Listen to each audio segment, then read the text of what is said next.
back, everybody, to Season 2, Episode 1, Iowa Boys Chatter, where Iowa what, Ben? It literally runs through the veins, baby. So you might be interested, what is this whole Season 2 dealio? I was about to ask you, what's up with Season 2 and where have we been? Well, we've been taking a little bit of a break. We did our first 10 episodes, let people catch up, roll into maybe a Season 2 type of thing. We're going to try more Spotify-based than YouTube-based. So it's not going to be a video of us. It just makes it easier for everybody.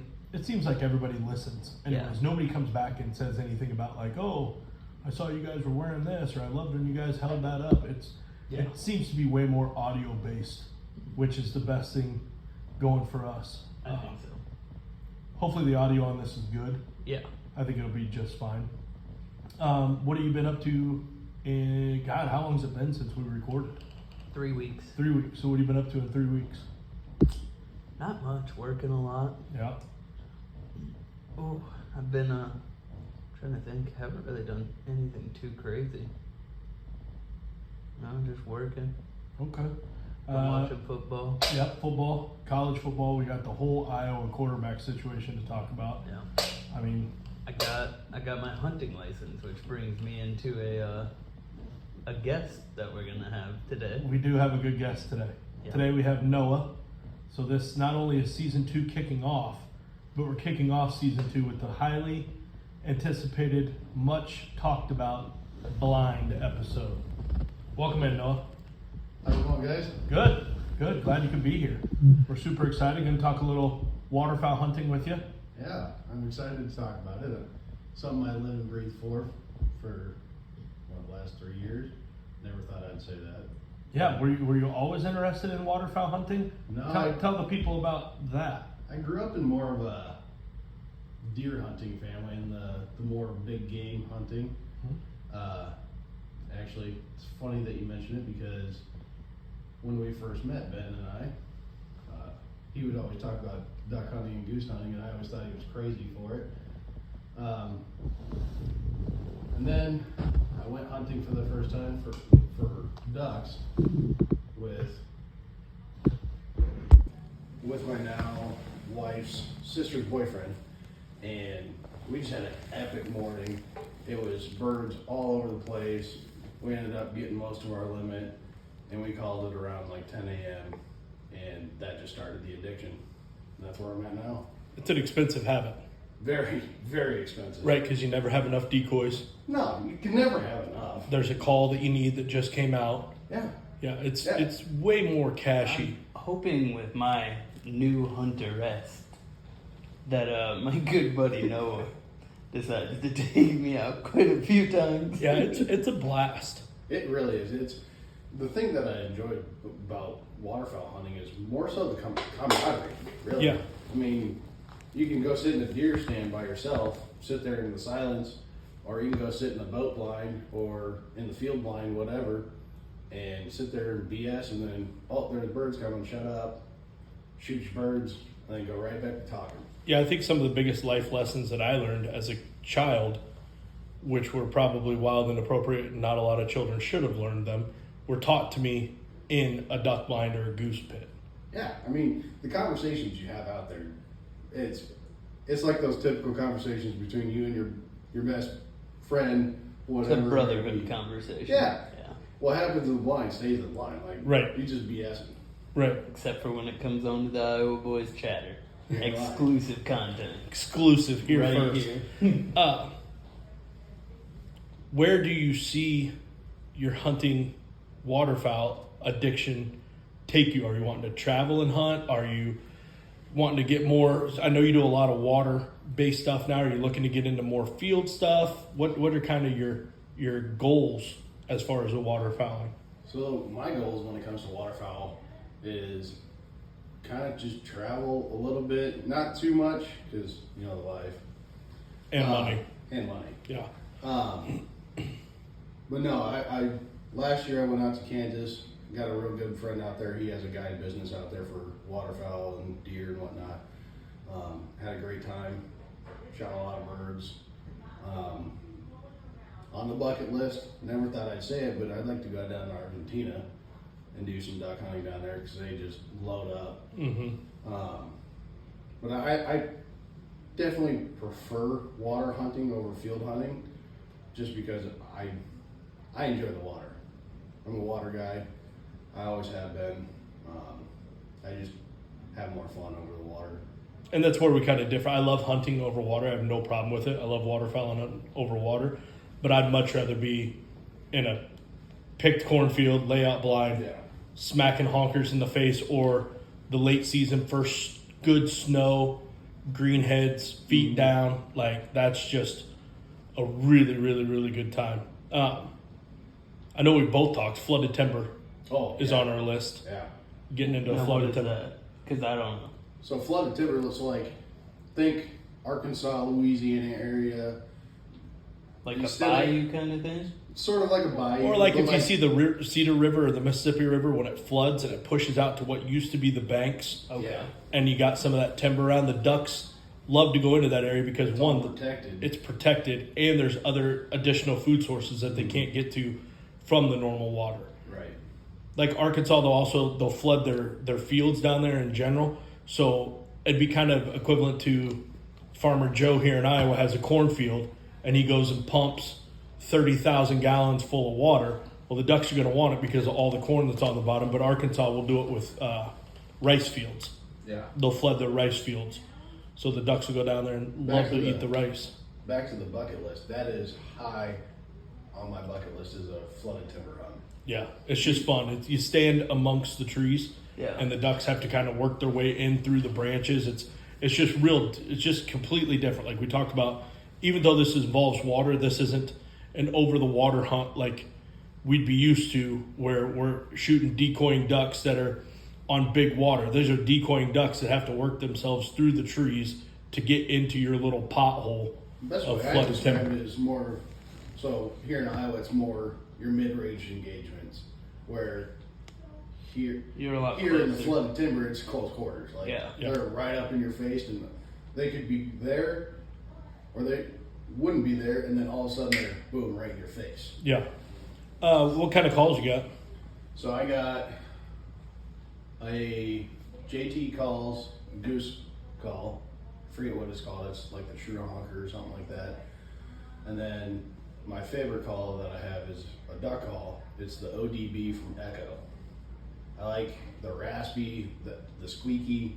It gets real loud, but it also gets real soft. I think I kind of turned you on to Echo. You did, yeah. Yeah, because I'm an Echo guy. Yeah. I love Echo. Yeah, I remember the day I was having you listen to years ago, the waterfowl contest calling. And you're just sitting there and you're kind of rolling your eyes like, all right, when's this going to get over? And then you had me listen to some predator calling contests, and I'm rolling my eyes because I'm not a real big predator hunter, thinking, when is this ever going to get over? And now you listen to waterfowl calling contests like I listen to them. It's just funny to kind of see that you Yeah. evolve into that. But I bought a boat, so you think that's helped you since you bought a boat, So, or reaffirmed yeah, the love? I would say, you may think I'm crazy for it, but the last 2 years I didn't have a boat, and my schedule didn't really lead to being able to buddy hunt a lot. Mm-hmm. So I was kind of going out on my own and doing those walk-in hunts when you're trying to carry 1, 2, 3 dozen decoys plus your spinners, and then your ammo, your gun, all It that becomes a stuff. risk versus reward. Well, it's How just- an effort versus reward? How much Right. effort am I putting? Nobody there to talk to. When you're walking You're a dripping mile, with sweat. Yep. and you're trying to get to that one spot that you really know that ducks are in, but do I really want to walk a mile, try and bring all that stuff? Because then it kind of just takes the fun out of it, where this year I bought a boat before fall, and now I just throw all the decoys in the boat, and I have no problem going by Which I myself. think neither of us have been on yet. I have not touched the inside of that boat yet.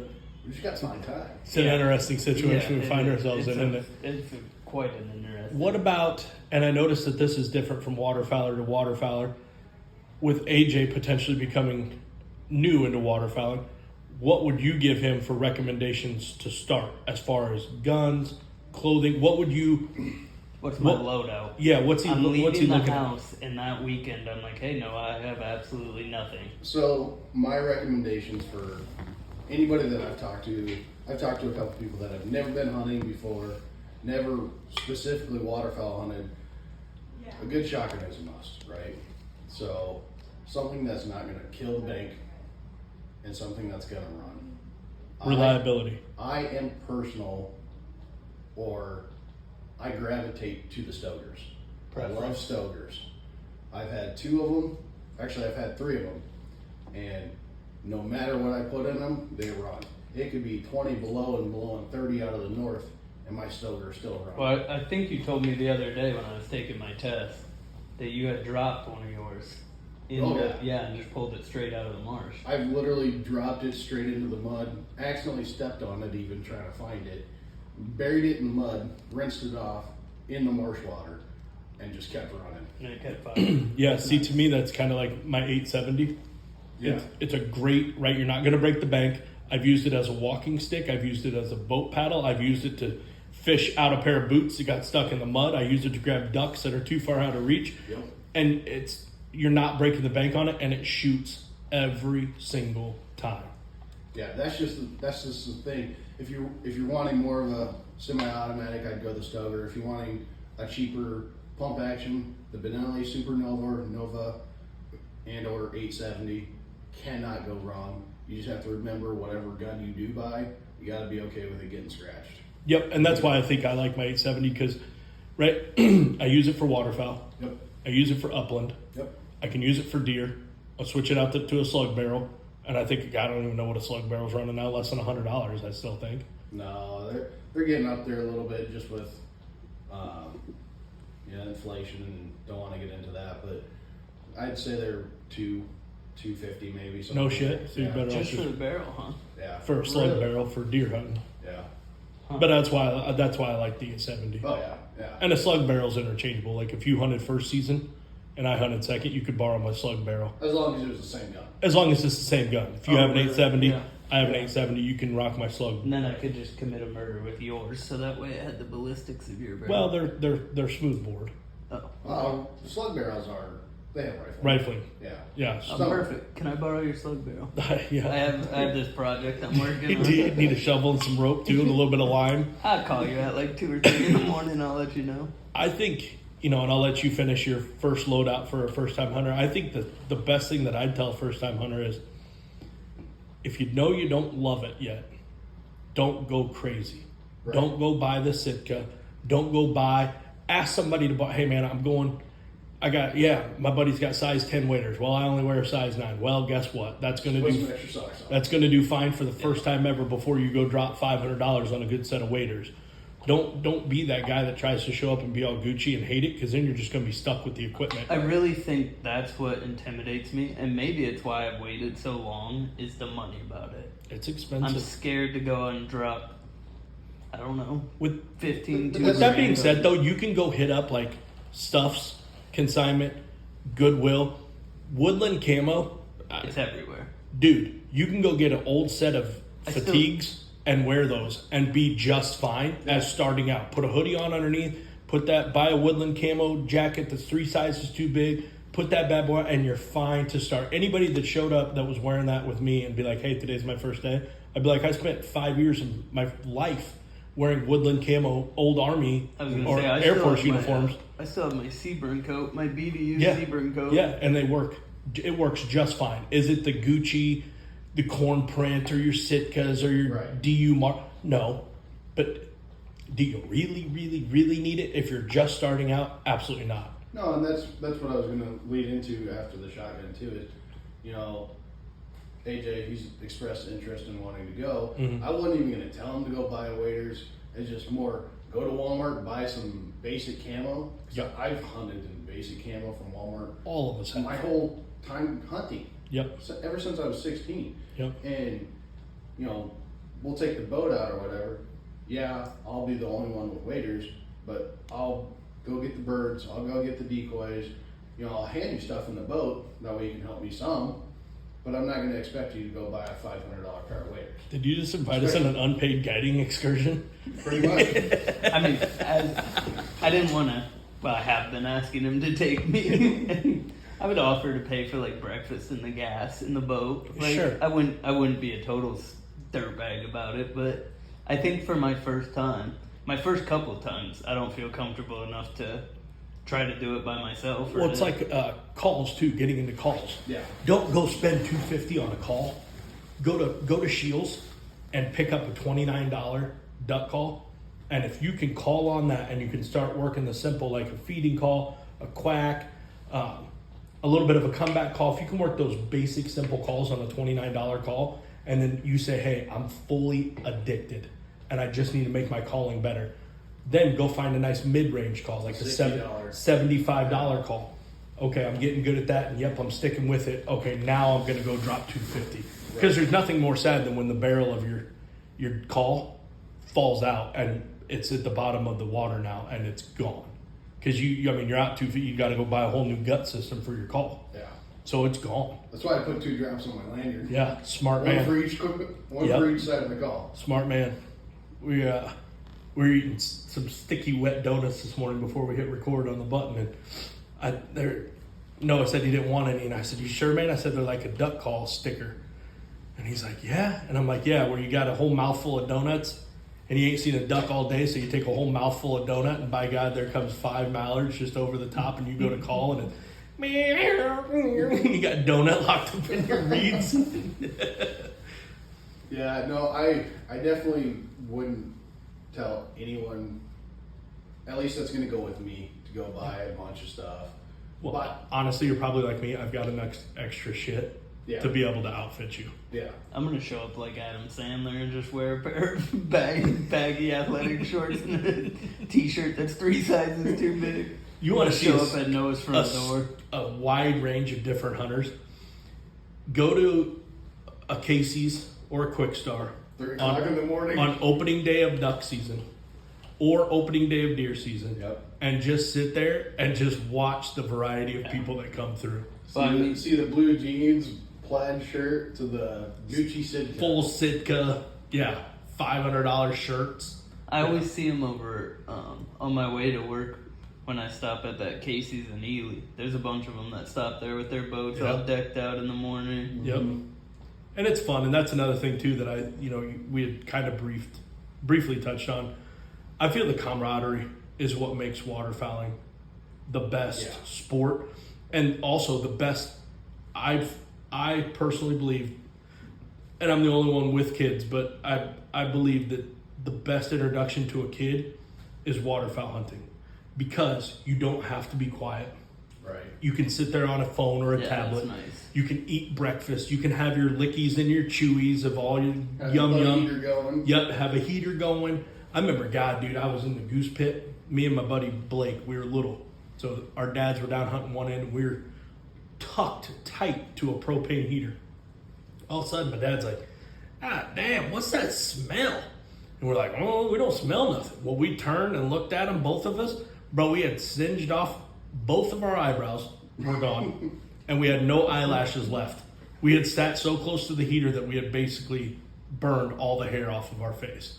I mean, we didn't have facial hair. We were 8. Yeah. But our eyebrows were gone. Non-existent. Not an eyelash in the thing. That's when you know it's been cold. It was cold. It was real cold. But that's a story that still gets told today when you get us all together. I had a Mercury Topaz. We called it the Spaz Paz. It was a complete piece of shit, my first car. And me and Blake were hunting a different blind than the other guys. We were trying to kind of spread out and locate some stuff. And we had 3 or 4 woodies just dump into the field. And I mean, bro, if we touched one, we were lucky. Well, we sent a cripple, I swear to Christ, 1.5 miles across. Well, I'm not walking. He's like, fuck it, I'm not walking. I was like, well, let's get the Spaz Pass.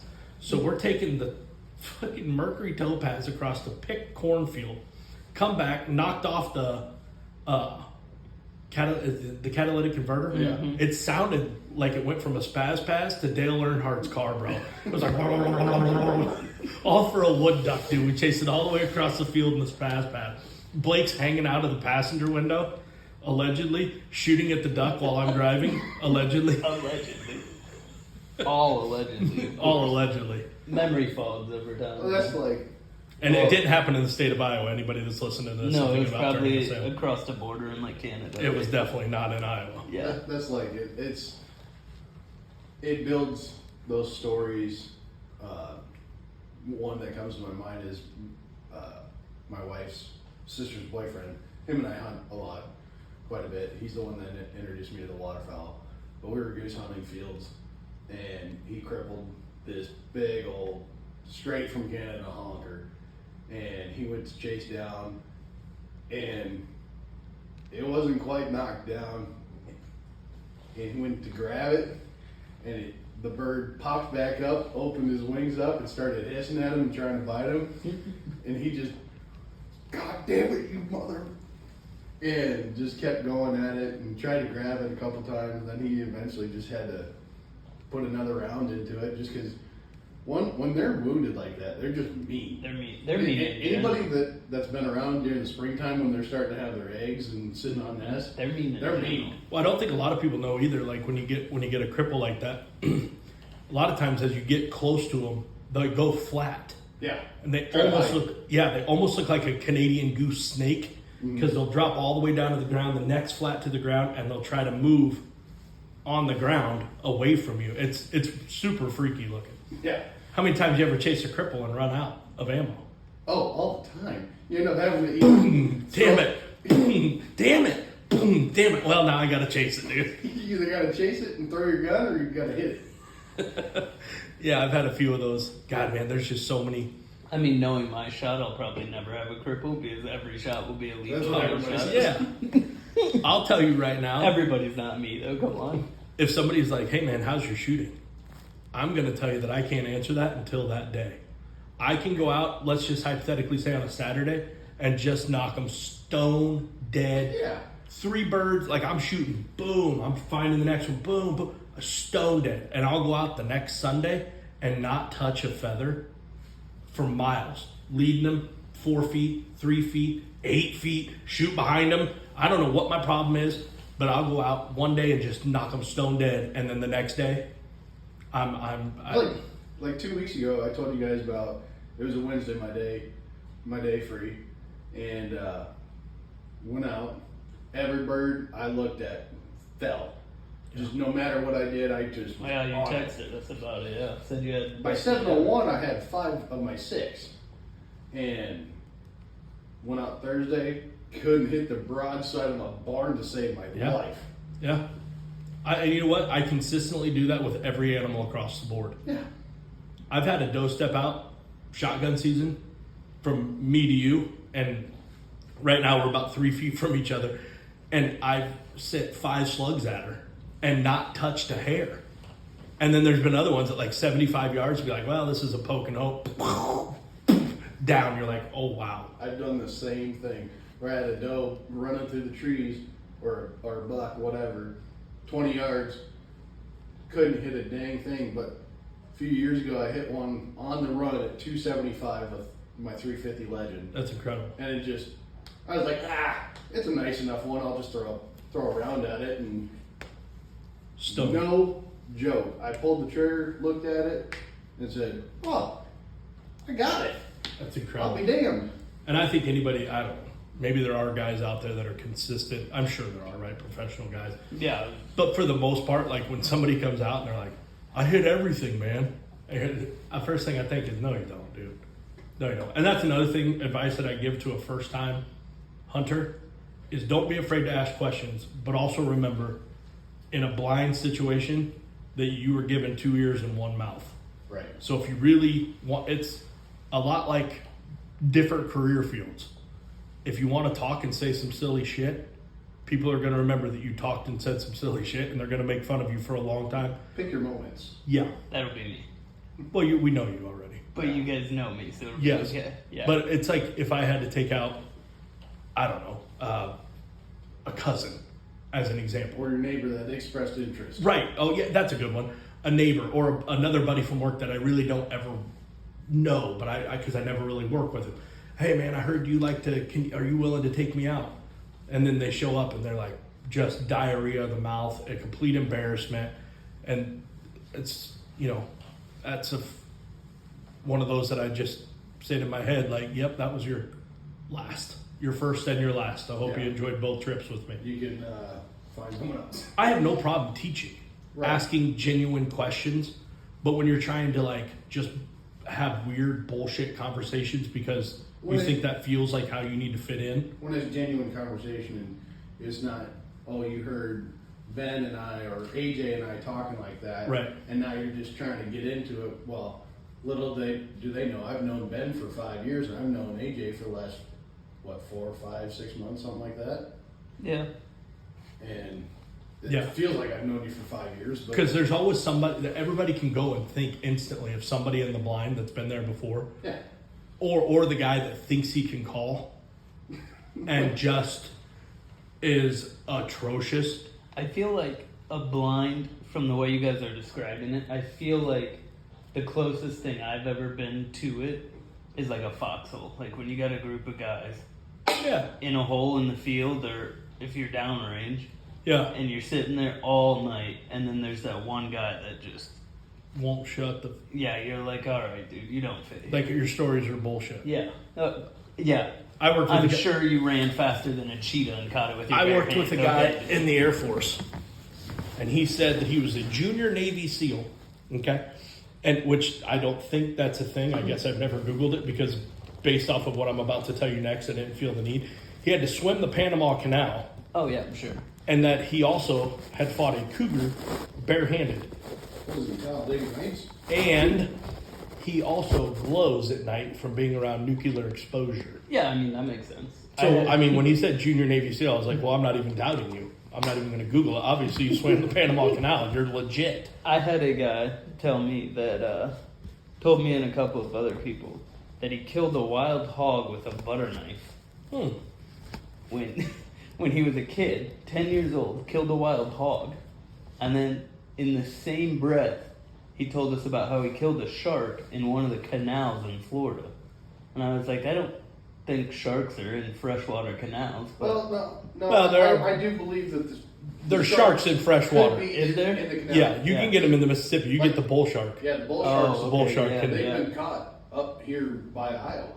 Oh, they've been caught in Iowa. Yeah. There's bull sharks in the rivers. Well, that's what I'm saying. In Well, Iowa, maybe this on the guy, Mississippi. maybe this guy did kill a hog then with a butter knife, dude. Do I think he went and wrestled one of the most aggressive sharks? Probably not. No. In a canal in Florida? No, I don't. Is it feasible that there was a shark in the canal? Yes.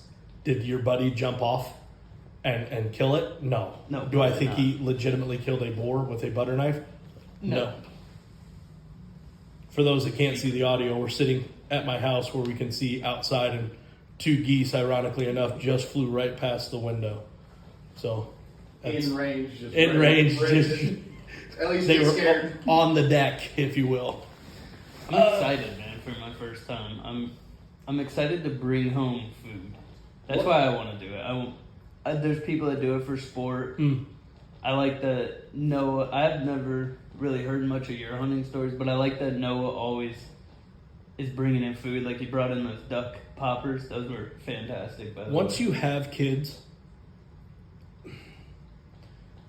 it slows down, and Right. and let me I guess it doesn't have to slow down. I chose to slow down because I know how much money can get spent on that, and I feel that I can put that money more towards the Children, kids, yeah. if that makes sense. Does it have to slow down? No, it didn't slow down for my dad at all when I was born. But also, I'm not going to break my bank and continue to try to chase ducks. You good? Yeah. Jeez. Little bush light cough. Yeah, a little bit. Uh, Oh my god. you got to be willing, and also the sports pick up with the kids. That's what my Yeah. Saturdays consist of. Am I excited to get them out there? Yes. Both of my boys have expressed a lot of interest on wanting to go shoot some stuff. But I think 2 years ago they got their first BB guns from the Easter Bunny, so we started off with that, and then they'll come with me and hunt. They will not be carrying guns until, I remember going pheasant hunting for the first, handfuls of years, and just carrying a Ryder BB gun because you had to treat it like it was a real weapon. You had to get used to walking with a bunch of other guys That's and a great idea. which Yeah. barrel direction was safe, what's beyond your target. You shoot me with that beep gun, I'm gonna make you know. Right, yeah. But I'd That's a rather be great shot with a idea. Red Ryder than a 12 gauge Yeah. or a 410 or a 22. Dude, I think that's a- squirrel hunting and rabbit hunting also, if you can get one of those fresh snow days where it's Right. still in the mid 30s, but you can go chase bunnies a little bit, is a great introduction for kids because it's not too tough. It's one of those, it's as tough as you want to make it and you didn't break the bank. Right. You know what I mean? You went and got some 410 shells, and if you shot a rabbit, you shot a rabbit. You want to chase some squirrels. It's just the fun of being out there. Introducing kids to it. My dad tells a story, one of his, I believe, fondest memories of me with the kid. We were out moving deer stands. And of course, I don't remember it. I was little. And my dad would be famous for walking way ahead of me in the timber, probably more than he should have. But he turned around, and there I am. I got my hat off, and I'm just sat down on the ground, and I'm just collecting acorns in my hat. And he said to turn around and see that, it was like just so pure, like Right. oblivious. And that's what it is for kids. It's fun. Excuse me, it needs to stay fun. So I'm excited to get my kids out and about, and I know that when you and the wife start popping out some littles, they're going I to be definitely hunting. have expressed that side of myself to my wife where I can't wait. That's Like, gonna be one of the most There's nothing exciting cool- moments. There's Yeah. nothing cooler than passing down traditions. Right. Yeah. And, you know, even before kids were even a thought for me, Right. I enjoy taking people out that have never hunted before. It's stressful just because you don't know their knowledge level, Right. but I enjoy seeing them have their first hunt and wow, this is way cooler than I thought it was, or Seeing someone's You know, first kill's got to be right. pretty. Yeah. it's wow, you know, like I appreciate you bringing me out. It's not really my thing. Yep. But, like I'm excited to take AJ out. I was excited to take my wife out for the first time, and seeing their reaction to it. That's what I enjoy about hunting. Probably the more so than even getting the game. Right? Oh, Like, to me, man, I feel I've killed so many things in my life that to me the excitement. Don't get me wrong, I'm pumped, Right. but the excitement for me to shoot a deer is not the excitement of actually shooting the deer. Right. To me, it's hanging out with my dad because me and Dad go, being able to text one another from the stand, our different stands. Then the process of like the field dressing and dragging, which a lot of people hate, but again, a lot of good conversation comes from just standing around a dead deer field Man, you dressing. couldn't shoot it closer to the truck. Yeah, right. All those comments. Then down to the fact that, okay, in my head, I've literally just fed my family for an entire winter. That's what I'm really. I don't have to go buy hamburger anymore. I have fed my family for an entire year. Well, that's just like From what I know, it's so much healthier for you too. Oh, deer yeah. is so Yeah. lean. Yeah. You got think about it. It's grain fed, Yeah, and From then start to finish. walking all day. Yeah, and it's lean. yeah.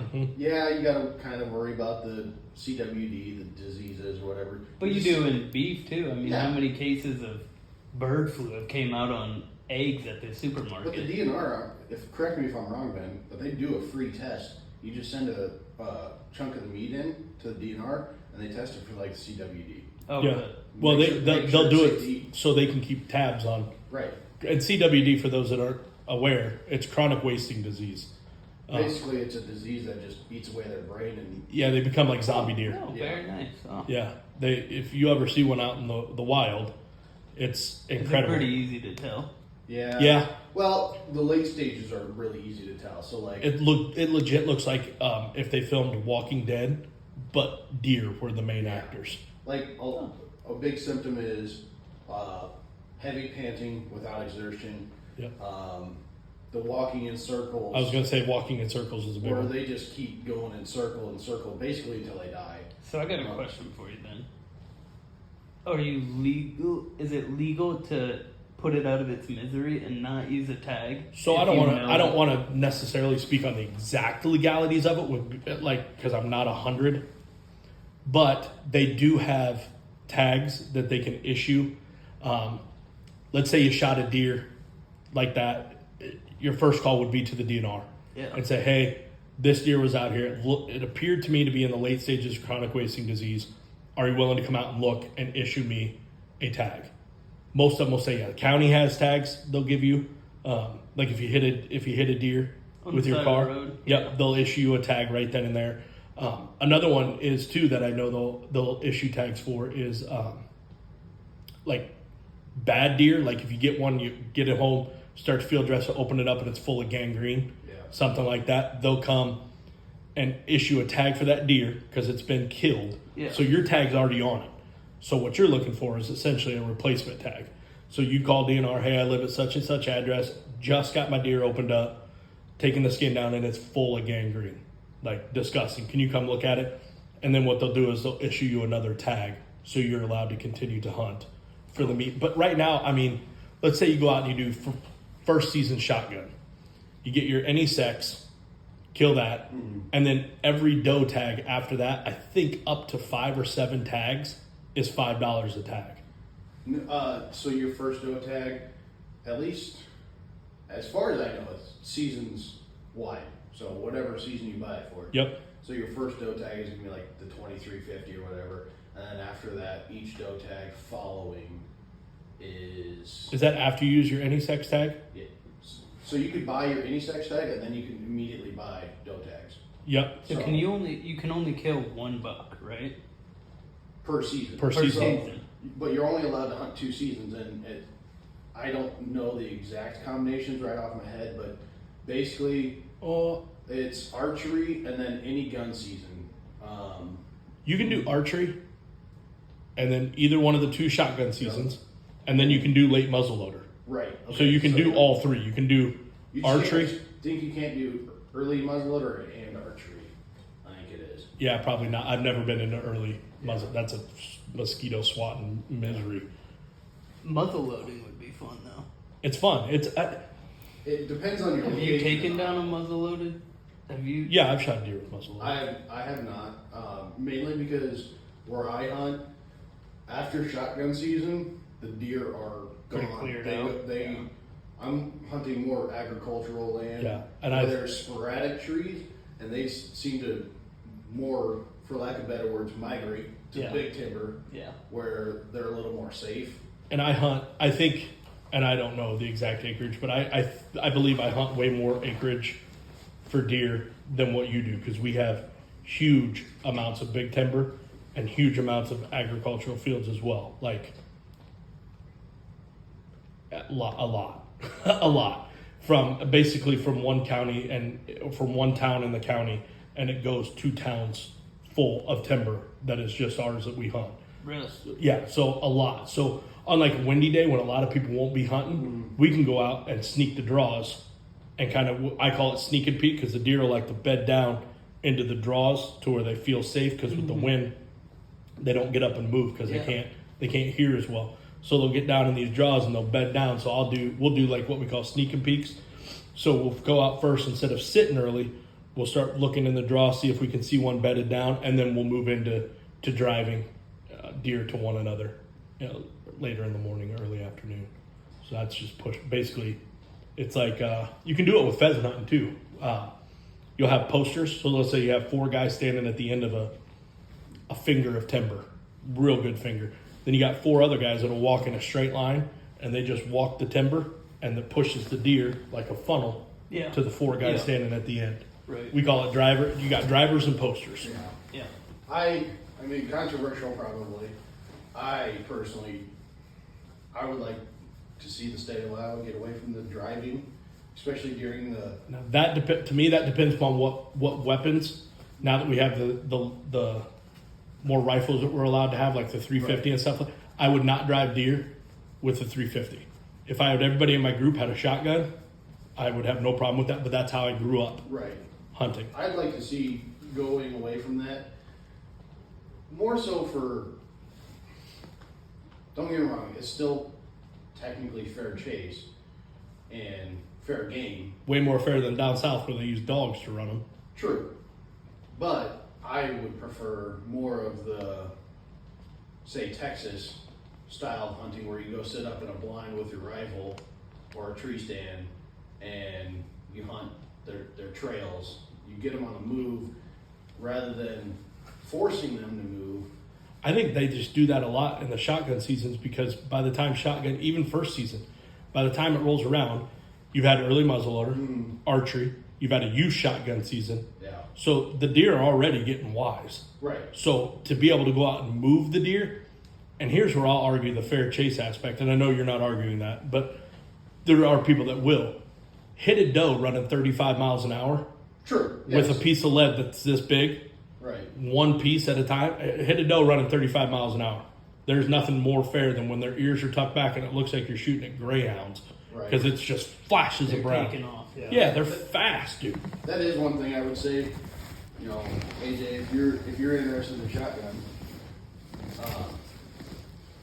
you just gotta be prepared. If you want to go shotgun hunting, you gotta be prepared to hit moving targets like that. Fast. Yeah. And Which you I know- think is what I would rather do. I think I'd have fun doing that.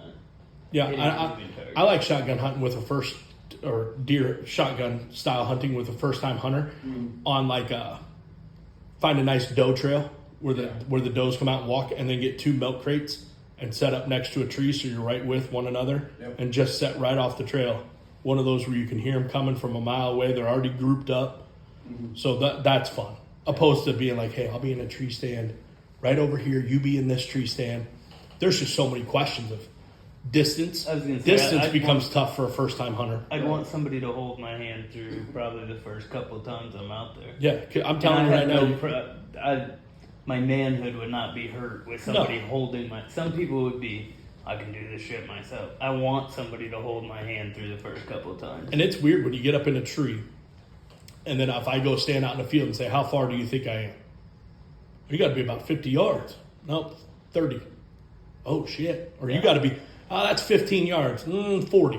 Yeah. Close. Like the height and distance thing becomes very weird because you have to account for the height. It's just angles. What the do they call angles. that? It becomes A plus B squared equals C squared. Yeah, so that's what I'll do for my blind or my deer stands is I'll find something to put out in the field Yeah. that looks part of like I'll get a wooden stake with a little orange tag tied around it, Yeah. and I know that one's at You pick 15. those certain trees that are distinct enough that, Yep. okay, I range this one, it's 15. I range this one, it's 30. So anything within this radius, basically. Or you hunt the same tree stand like I have for 7 years, Right, you know. straight. Yeah. I know the whole length of the field from one edge of the timber to the next is 96 yards Right. total. So with a 350, I'm good from where I'm at to the next line of the timber. Can I ask what's your farthest kill on a deer? Man, I can tell you right now that I am not a poke and hope type of guy. This is only this will be coming into my 3rd season of having a legend. I shotgun, the furthest shot I've ever took was 48 or 50 yards for a shot. And I know there's a lot of guys that are way more comfortable than further out. I'm not. To me, it's just not. My second year using the 350, I did a back-to-back shot. One that came out across the way on the other side of the field. She ended up being 98 because she was in some CRP, so she was off the edge of. So that was 98.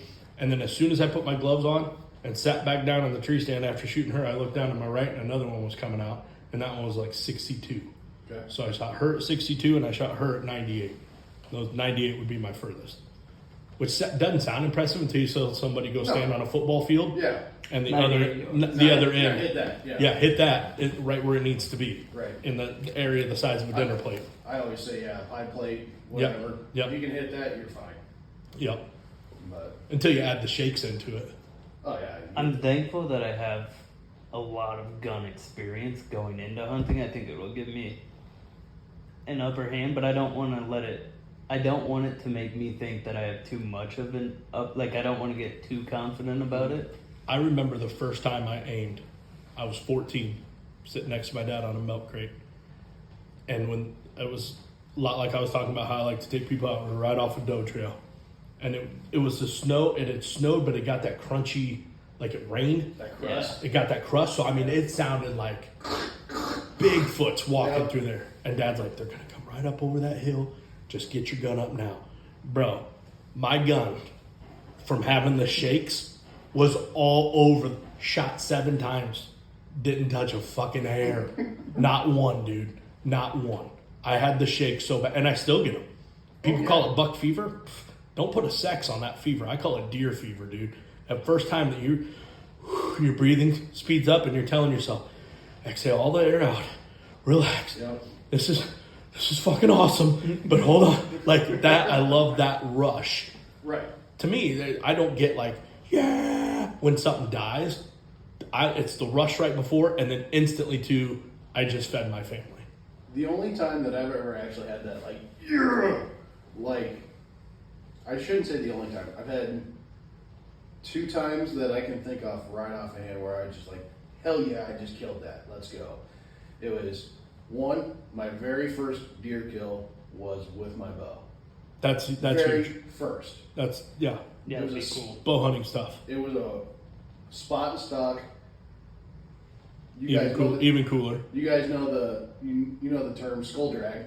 Yep. I was skull dragged for 275 of those 300 yards, and I closed the distance. I ended up shooting the deer at 15 yards. That's incredible. With my Spot and bow. stuff.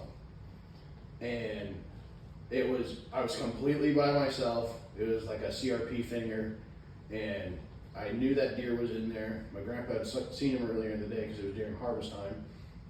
I got off school, went out there, tried it. I was like, worst case scenario, I scare him. No, I'll have another chance, right? I go out there, spot, find where he's at, skull drag, 15 yards, done. It was about as textbook as they could get, right? That's awesome. And then the second time was with my biggest deer to date. It was like a 172 inch deer, which It's a big deer. I know it's not ginormous, That's a big deer. but it's respectable. We watched him for 4 years. We're hoping he was going to get bigger. We nicknamed him the Mule because he had no brow tines, whatever. He looked like a mule deer. And shotgun hunting, I was completely by myself. My dad was at work or whatever. My grandpa was, I think, in Texas deer hunting. And I had scared him out of one of our spots. And I said, well, there was my chance because he ran into the neighbors and they just started pushing it. And I said to myself, well, I'm going to go sit up here. It's kind of back to where he was when I kicked him out. And maybe he'll come back after they scare him out of there if they don't shoot him. Double back.